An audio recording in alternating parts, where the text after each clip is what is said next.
বাচ্চাদের আনডিসেন্ডেড টেস্টিসের দাগহীন এবং ব্যথামুক্ত অপারেশন কিভাবে করা যায়?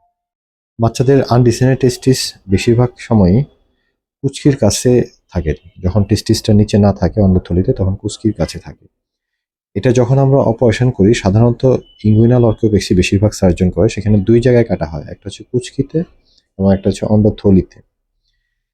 কিন্তু যদি আমরা দাগহীন অপারেশন করতে চাই, তাহলে এই স্ক্রোটাল অর্কিওপেক্সি এটা সবচেয়ে আধুনিক একটা পদ্ধতি, যেখানে শুধু অন্ডথলিতে কেটে এই অপারেশনটা করা যায়, কুচকিতে কাটা হয় না।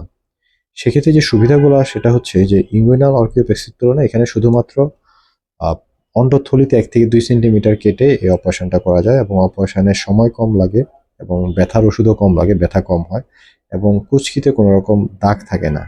এই জন্যই বলা হয় যে স্ক্রোটাল অর্কিওপেক্সি এটা হচ্ছে দাগ মুক্ত একটা অপারেশন। এবং এখানে হাসপাতালেও কম সময় থাকতে হয়। শুধু যেগুলা পেটের ভিতরে থাকে বা উপরের দিকে থাকে টেস্টি, সেটা স্ক্রোটাল অর্কিওপেক্সি করা যায় না।